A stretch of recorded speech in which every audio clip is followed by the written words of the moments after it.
Brasil, o nome social é um nome criado, como diz Berenice Bento, né, como uma gambiarra, em que, em vez da gente assumir este nome como o nome que a pessoa quer, deseja, se identifica, a gente coloca num documento o nome dela que seus pais escolheram e o nome que ela escolheu.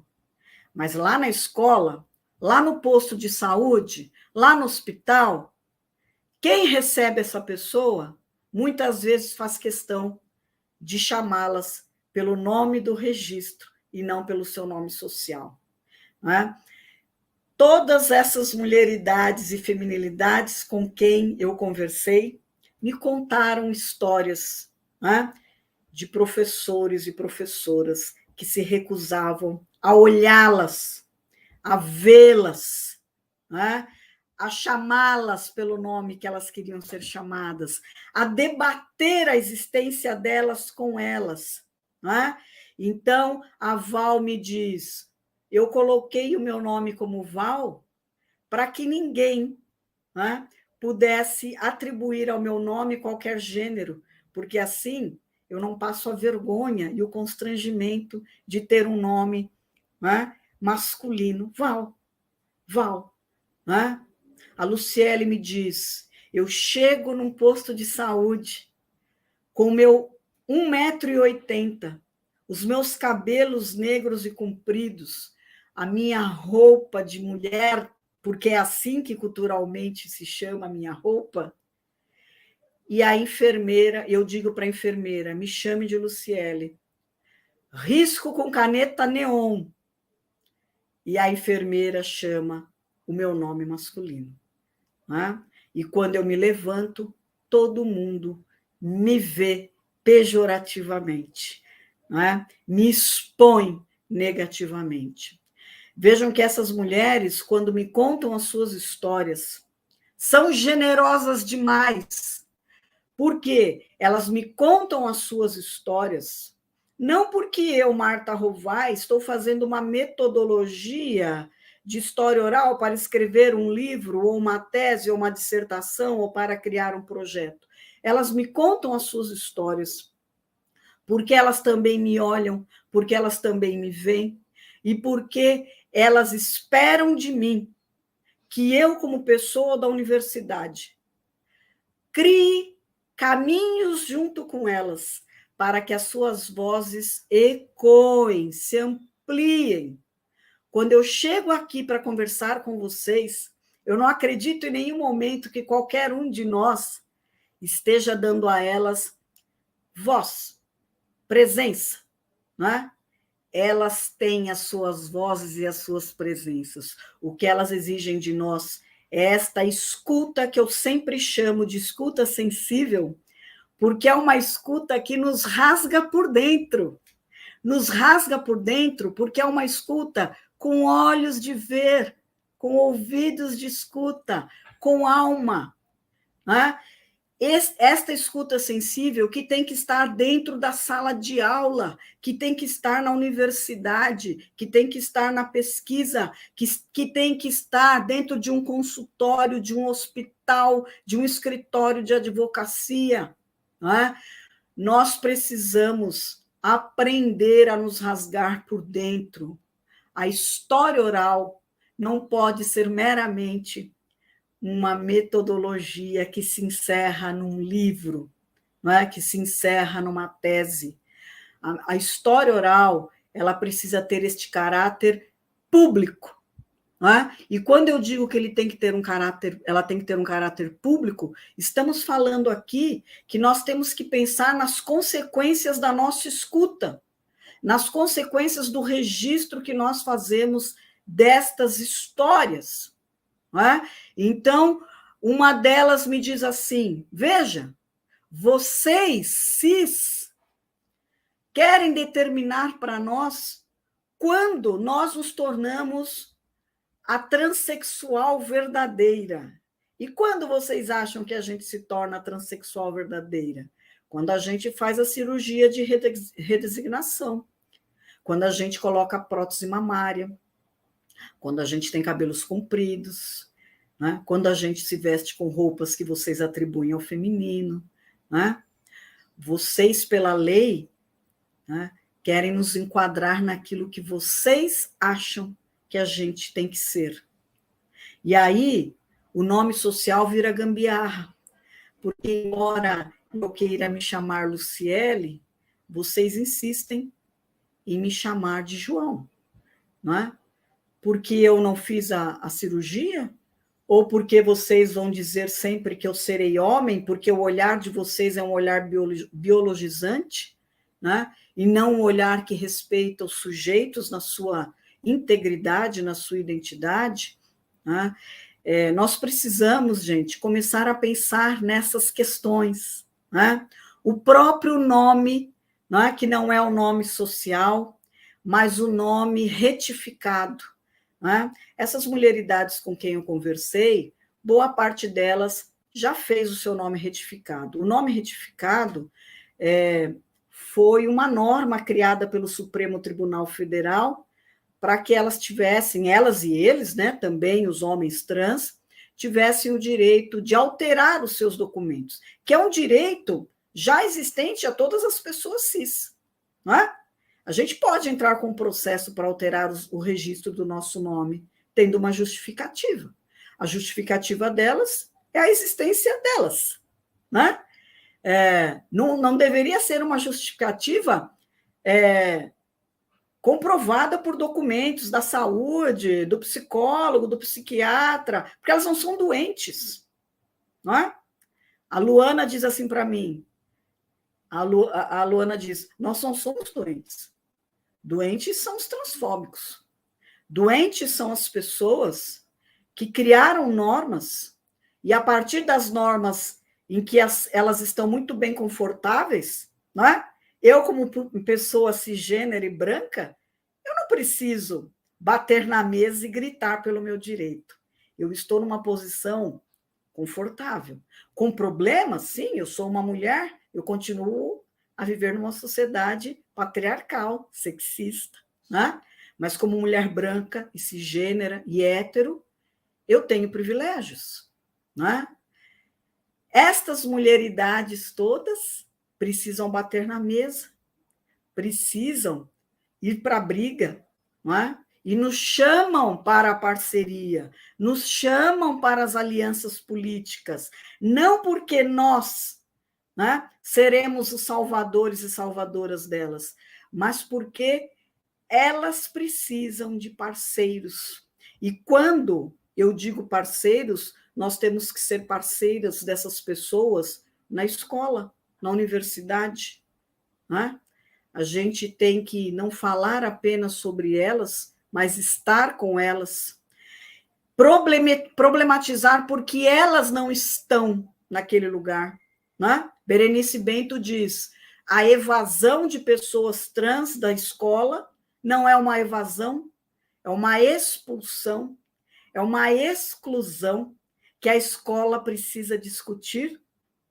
Né? Nós precisamos nos sentar na sala dos professores e professoras e discutir as ausências e presenças de nossos alunos negros, com deficiência, né? Audiovisual, com a deficiência física, nossos alunos e alunas LGBTQIA+. Nós precisamos discutir na escola as violências, né, cometidas contra meninas, né? Nós precisamos trazer isso para a universidade, nós precisamos trazer isso para a saúde.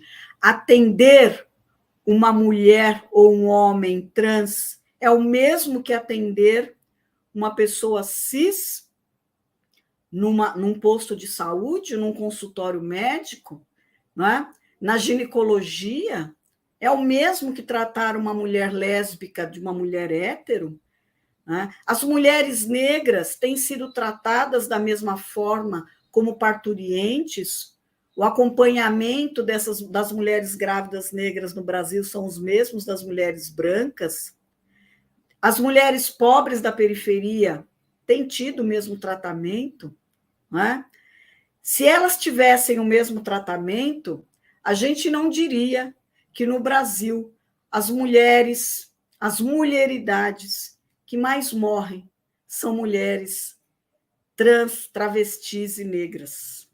A gente não diria, né, que, infelizmente, o Brasil é hoje o país que mais mata as pessoas trans, travestis e negras e pobres, porque tudo isso anda junto. Né? Nós precisamos questionar porque o Brasil não tem dados oficiais sobre as violências contra a população LGBTQIA+. Porque quem faz o levantamento das violências aos direitos humanos são associações formadas pelos LGBTQIA+, como a ANTRA, como o Movimento Gay da Bahia. Né? Nós não temos dados que visibilizem a violência e a morte das pessoas LGBTQIA+, no Brasil. Num país, gente, que paradoxalmente é o país que mais acessa pornografia de pessoas trans. Não é? Nós precisamos começar a discutir os dados, porque senão essas pessoas continuarão sendo invisibilizadas. Os mortos continuarão a não fazer parte nem dos dados. Né? As mulheres trans me dizem assim: nós temos nomes femininos, mas quando nós somos agredidas, quando nós morremos, vocês anunciam na mídia que morreu um travesti e colocam em nós nomes masculinos, colocam em nossas lápides nomes masculinos. E aí, além de nos matarem fisicamente, vocês nos matam socialmente, porque nem sequer a memória da nossa vida vocês registram. Né? O nome retificado, ele é extremamente importante, como me disse a Monara, porque a Monara disse assim: vocês vão poder continuar me chamando de Traveco, mas vocês vão ter que me chamar de Monara. Né? É o nome que eu escolhi. Né? E a história dos nomes é uma história maravilhosa. Né? Como se escolhe um nome? Assim como a gente escolhe o nome dos nossos filhos e filhas, a gente projeta naquele nome uma série de afetos familiares, né? Ou porque viu o nome na televisão, repetiu o nome de alguém que a gente admirava. É o mesmo com as mulheres trans e travestis? E os homens, obviamente, e os homens, né? A escolha de um nome ele é repleto de afetos. Não, Nina Helena me diz: o meu nome não tem nada de alienígena. O meu nome é o nome do meu afeto, é o nome pelo qual eu quero expressar o meu gênero, é o nome pelo qual eu quero ser lembrado. Mas vejam, o nome retificado no Brasil, ele ainda não é uma lei. Né? Embora o deputado Jen Williams tivesse criado um projeto de lei, né, para que o nome retificado fosse uma lei aprovada pelo nosso parlamento, o projeto foi arquivado em 2019. Né? O nome retificado ele é uma norma criada pelo Supremo Tribunal. O que significa isso, gente? Significa que, embora eu possa registrar o meu nome, nada me obriga alguém a exatamente usá-lo. Por quê? Eu estou falando de uma cultura transfóbica. Eu estou falando de uma escola transfóbica, de uma medicina transfóbica, de um direito transfóbico. É lógico que aqui eu estou fazendo uma generalização, porque muita coisa já caminhou. Né? Não estou negando aqui as conquistas, mas estou aqui chamando a atenção de vocês do quanto nós, intencional ou não, somos transfóbicos quando invisibilizamos essas pessoas. Né? Por exemplo, uma pessoa que retifica o seu nome, Letícia Carolina Nascimento, uma travesti que hoje é uma das grandes referências sobre o transfeminismo no Brasil, que teve o seu livro transfeminismo traduzido para o francês, ela é uma travesti com nome retificado, mas toda a sua documentação anterior na universidade, na CAPES, na escola, no registro do posto de saúde, ainda mantém o seu nome masculino. Não há uma lei, né, que obrigue que essas pessoas tenham o nome dos seus documentos modificados. E, portanto, elas perdem, há um descompasso entre, né, os nomes que constam nos seus documentos e aquele único documento retificado. Né? Não há retificação nos demais documentos. Isso demandaria um longo processo. Né? E estas mulheres também dizem que quando elas vão aos cartórios para fazer a retificação, para serem orientadas, elas dizem: encontramos pessoas transfóbicas que não querem nos ajudar, que não querem nos informar. Né? O que eu quero chamar a atenção de vocês, né, é que, ao ouvir essas mulheres num processo de história oral, é preciso levar em conta a ética da escuta, o respeito às suas identidades e expressões de identidade, o respeito às suas sexualidades, que são diferentes das identidades de gênero, o respeito às suas identidades de raça, a sua situação econômica, o lugar de onde elas falam. É preciso que a gente produza empatia. Falar em direitos humanos é produzir empatia. E o que é produzir empatia? Empatia não é simpatia. Empatia é o momento em que eu me abro à escuta da diferença, tendo plena consciência de que aquele e aquela que me diz não é meu igual, minha igual. É meu outro, é minha outra. Assim como eu, na relação que estabelecemos, me torno seu outro e a sua outra. E o que isso significa? Significa que não há um modelo a se seguir. Significa que a cisnormatividade, a heterossexualidade, a branquitude não são normas, são formas de existir. Aquela criança branca da escola, ela é uma forma de existir. Assim como a criança indígena, a criança preta, a criança trans, elas são formas de existir. Elas não são erro, elas não são desvio, né? Elas não são vergonha, elas não são crimes. Crimes são as coisas que nós fazemos com elas quando a gente as desrespeita no direito à existência. Eu vou começar a encerrar aqui, porque acho que a gente vai conversar, né? Encerrando com uma pergunta que eu fiz para uma delas, a Val. Eu disse para a Val assim no final da nossa conversa: o que falta? O que falta para que os direitos humanos, trans, travestis, LGBTQIA+, negros, indígenas, sejam respeitados? E ela me disse: não falta nada. Os direitos estão aí. Falta a ideia de que vocês nos pensem, nos entendam, nos vejam como pessoas. Vocês são pessoas, nós também somos. É preciso que vocês entendam que vocês não devem ficar com todos os direitos porque eles se tornam privilégios. É preciso que vocês entendam que nós não queremos ficar na sarjeta. Nós não queremos ficar na sarjeta. É preciso que a gente compreenda isso, gente.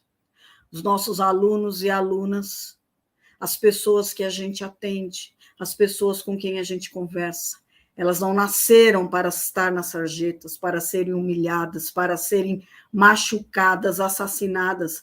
Elas nasceram para serem felizes e reconhecer a diferença é o nosso primeiro passo, aprender com a diferença. Eu não devo fazer ao outro o que gostaria de que não fizesse a mim? Não, não é esta a regra de ouro. A regra de ouro é: eu não posso fazer ao outro o que o outro não gostaria que eu fizesse a ele. Eu devo fazer ao outro o que o outro gostaria que eu fizesse por ele e com ele, não é? Porque nós não somos o centro da humanidade, não somos o modelo, não somos o padrão, nós somos apenas os estabelecidos que historicamente construíram a norma para aqueles que a gente chama de outsiders. Nós precisamos fazer um trabalho coletivo, nos desconstruir, nos questionar, nos perguntar, não é? Que tipo de sociedade nós queremos, de que direitos estamos falando, de que humanos estamos falando, não é? Para que a gente construa, de fato, uma sociedade em que ninguém esteja de fora, ninguém seja entendido como sub-humano, ninguém seja assassinado e a gente simplesmente silencie. Não é? Muito obrigada pela escuta de vocês. Deixem-se rasgar por dentro. Dói se rasgar por dentro, mas a gente se agiganta, porque entra um monte de vida dentro da gente e a gente fica grande. Não é? Eu espero que a gente saia daqui mais gigantes. Muito obrigada, gente.